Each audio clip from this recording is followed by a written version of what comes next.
మిత్రులకు నమస్కారం.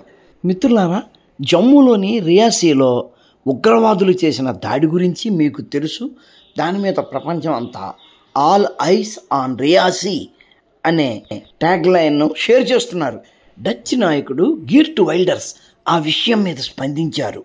కాశ్మీర్ లోయలో హిందువులను చంపడానికి వచ్చే పాక్ టెర్రరిస్టులను అడ్డుకోవాలని పిలుపునిచ్చారు. ప్రొటెక్ట్ యువర్ పీపుల్ ఇండియా అంటూ సోషల్ మీడియాలో పోస్ట్ చేశారు. ఇది వీరి ఒక్కరి వాయిస్ కాదు, ప్రపంచం వాయిస్ మొత్తం అదే. రియాస్లో జరిగిన దాడి మీద ప్రపంచం మొత్తం అదే విధంగా స్పందిస్తుంది. మరి ఇండియాలోని భారత వ్యతిరేక పెయిడ్ మీడియా ప్రతిపక్షం అది ఎలా స్పందిస్తుందో ఒకసారి చూడండి. యాంటీ హిందూ అయిన ది హిందూ పేపర్ ఈ వార్తను ఎట్లా రిపోర్ట్ చేసిందో చూడండి. 8 pilgrims killed as bus comes under fire in Jammu. ఏమంటున్నాడండి? అగ్ని ప్రమాదానికి లోనే 8 మంది ప్రయాణికులు చనిపోయారంటున్నాడు. అసలు అక్కడ ఫైరే లేదు. తుపాకీతో డ్రైవర్ని కాల్చి చంపారు. డ్రైవర్ కంట్రోల్ లేక అది లోయలోకి పడిపోయింది. దాన్ని తీసుకొచ్చి అగ్ని ప్రమాదంగా చెబుతున్నాడు. కనీసం టెర్రరిస్టుల యాక్టివిటీ అని చెప్పడానికి కూడా ఆడికి మనసు ఒప్పట్లేదు. ఆ పత్రిక వాడే భాష చూడండి. రామాయణంలో పిడకల వేటలాగా మన విషయం దాటి పక్కకు వస్తున్నాం. ఈ వార్త చూస్తుంటే ఈ పక్కనే ఉన్న వార్త, police question people with history of cow vigilantism in Chhattisgarh lynching case. ఆ ఛత్తీస్గఢ్లో జరిగిన లించింగ్ ఏంటో మనకు తెలియదు, కానీ గో సంరక్షకుల గురించి ఏమంటున్నాడు?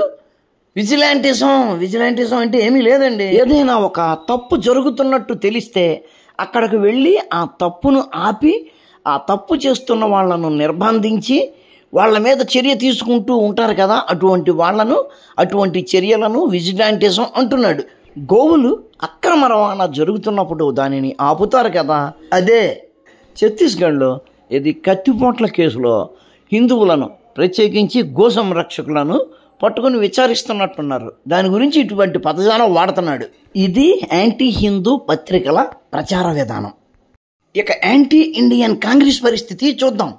రియాసీ సంఘటనను అడ్డు పెట్టుకుని కాంగ్రెస్ పెద్ద ర్యాలీ నిర్వహించింది.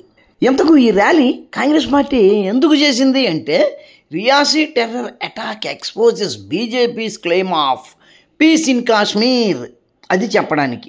కాశ్మీర్లో శాంతిని స్థాపించేశాము అని బీజేపీ చెబుతుంది. ఇదిగో రియాలిటీ ఇది.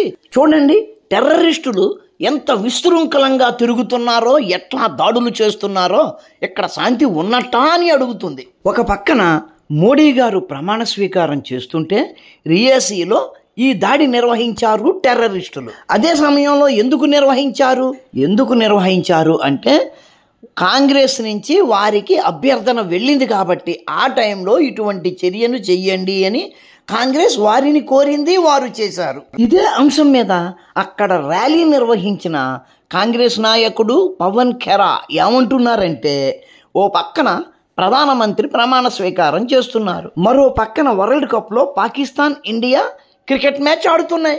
అటువంటి సమయంలో జమ్మూ అండ్ కాశ్మీర్లో యాత్రికుల మీద ఉగ్రదాడులు జరిగాయి.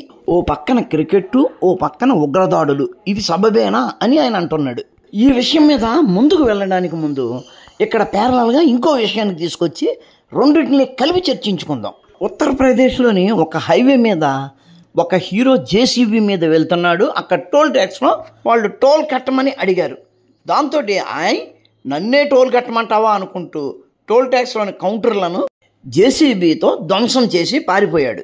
వాడు విధ్వంసం సృష్టించి పారిపోతుంటే టోల్ గేట్ వాళ్ళు నోరేళ్ల పెట్టుకుని చూస్తూ ఉంటారా? పోలీస్ కంప్లైంట్ ఇచ్చారు. పోలీసులు ఈజీగా దాని నంబర్తో వాడిని ట్రేస్ చేశారు. ఆ పారిపోయే విధానంలో కొందరు ప్రయాణికులకు గాయాలు కూడా చేసేశాడు. ఈ సంఘటన మీద, అతని అరెస్టు మీద హాపూర్ ఎస్పీ గారు ఒక ప్రకటన జారీ చేశారు. ఆ ప్రకటనలో ఎక్కడ కూడా ఆ నేరస్తుడి పేరు తెలియచేయలేదు. కోర్స్ మనం కుతూహలంతో అతడి పేరు తెలుసుకున్నాం. అతడి పేరేంటి? మహమ్మద్ సాజిద్ అలీ. అసలు యూపీ ముఖ్యమంత్రి ఎవరు? యోగి ఆదిత్యనాథ్.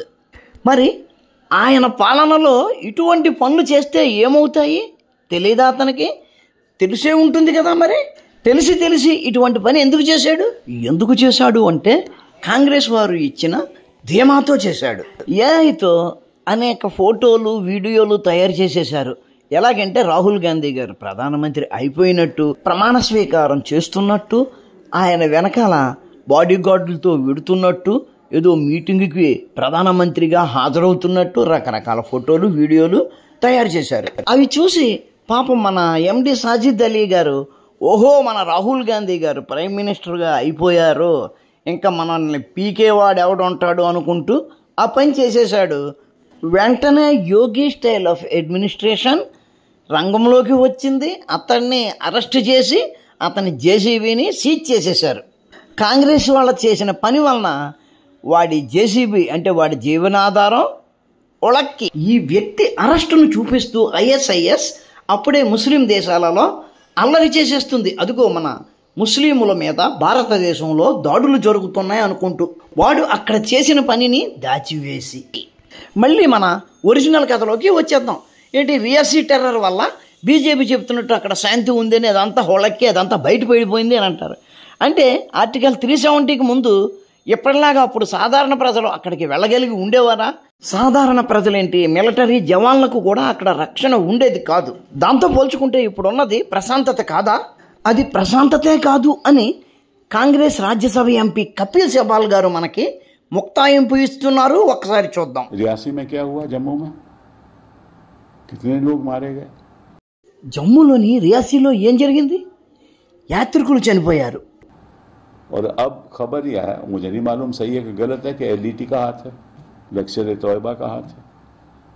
ఇప్పుడే వార్తలు వస్తున్నాయి ఇది లష్కరే తోయబా పనే అని.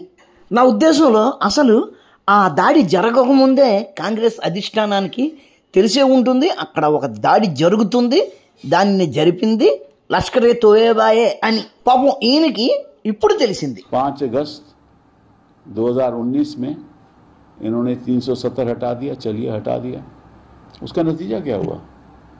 2009 ఆగస్టు 5న ఆర్టికల్ 370ని ఎత్తివేశారు.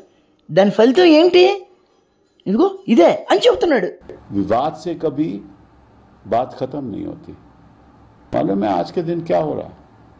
వివాదాల వల్ల పని జరగదు. ఆ విషయం నేను ఆ రోజే చెప్పాను అంటున్నాడు. అంటే ఈయన చెప్పేదేంటి? టెర్రరిస్టులతో వివాదం పెట్టుకోకూడదు అంటున్నాడు. సపోజ్ ఈయన కూతుర్ని పెద్దవాడు కదా మనవరాల్ని అనుకుందాం. ఈయన మనవరాల్ని ఎవరో రోడ్డు మీద రోజు టీచ్ చేస్తున్నారు. వాళ్ళకి ఏం చెప్తాడు? బాబు ఎట్లా చేయకూడదు, తప్పు అని చెబుతాడా? లేకపోతే వార్నింగ్ ఇస్తాడా? మళ్ళా మా అమ్మాయి దగ్గరికి వస్తే తొక్క తీస్తాను అని. పైగా ఈయన కాంగ్రెస్ ఎంపీ కాబట్టి ఈయన ఏం చెబితే అదే చేస్తారు పోలీసులు కూడా. ఇప్పుడు ఈయన చెప్పిన దాని ప్రకారం ఈయన వాళ్ళతో ఏమనాలి అంటే వివాదాలు పెట్టుకోకూడదు కదా. సరే బాబు మా పాపను తీసుకెళ్ళి మీ రూమ్లో ఏదో ఒకటి చేసుకొని సాయంత్రానికల్లా మా ఇంట్లో దింపండి అంటాడా? अभी इलेक्शन किसने जीता? उमर अब्दुल्ला किससे हारे? ఇప్పుడు ఎలక్షన్స్లో ఎవరు గెలిచారు? ఉమర్ అబ్దుల్లాని ఎవరు ఓడించారు అని అడుగుతున్నాడు.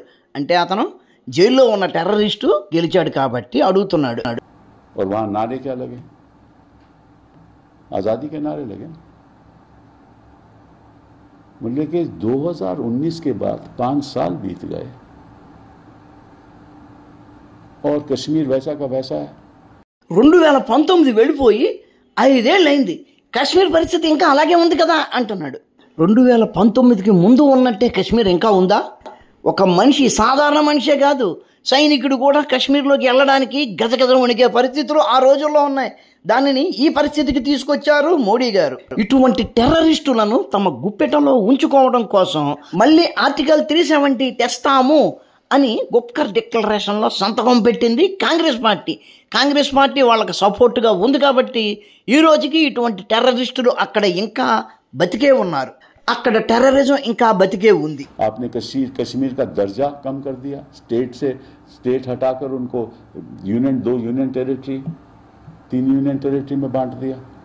ఈ అడుగు చూడండి, కాశ్మీర్ స్థాయి తగ్గించేసావు, రాష్ట్ర స్థాయి నుంచి కేంద్రపాలిత ప్రాంతం స్థాయికి దించేసావు అని బాధపడుతున్నాడు. అది రాష్ట్ర స్థాయి నుంచి కేంద్రపాలిత ప్రాంతంగా మారిపోతే ఎవరికి నష్టం? కాశ్మీర్లో బతుకుతున్న ఒక్క మనిషి జీవితంలో అయినా దానివల్ల తేడాలు ఉంటాయా? ఏడుపు. చైనా, పాకిస్తాన్, అమెరికాల కోరికలకు విరుద్ధంగా ఈ పని చేశారు కాబట్టి ఏడుపు.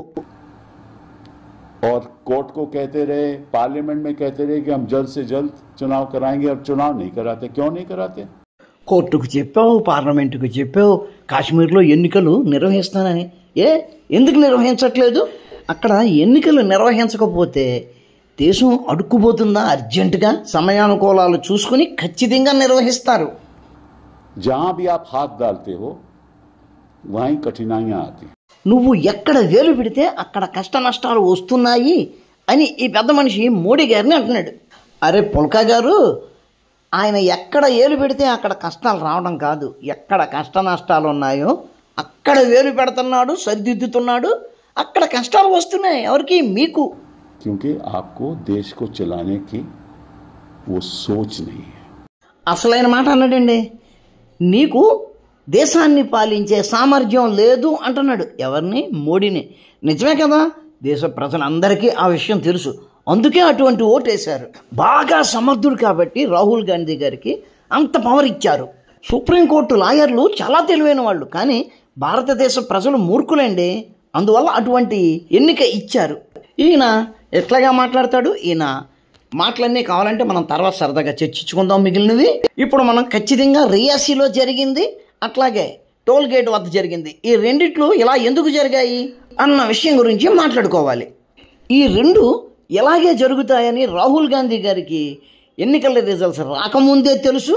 ఆ విషయం కూడా ఆయన ఎన్నికల రిజల్ట్స్ రాకముందే చెప్పారు. तो इस पूरे देश में आग लगने जा रही है.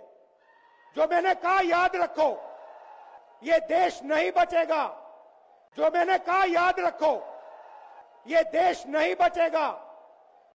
అది దేశాన్ని తగలడతానంటున్నాడు, దేశాన్ని బతకనివ్వనంటున్నాడు. ఇది ఆయన చేసిన ఎన్నికల వాగ్దానం.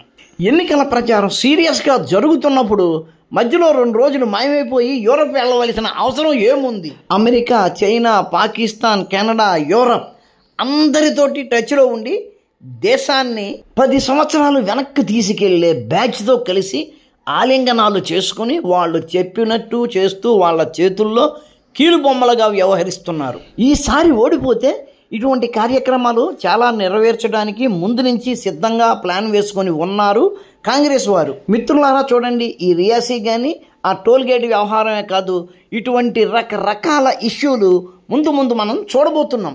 దైవవశాత్తు దోవల్ గారు, మోడీ గారు, అమిత్ షా గారు గట్టిగా ఉండి అటువంటి సంఘటనలు జరగకుండా ఉండేలా చూసుకుంటారని ఆశిద్దాం. ఉంటాను. నమస్కారం. మతోన్మాదంపై రామబాణం.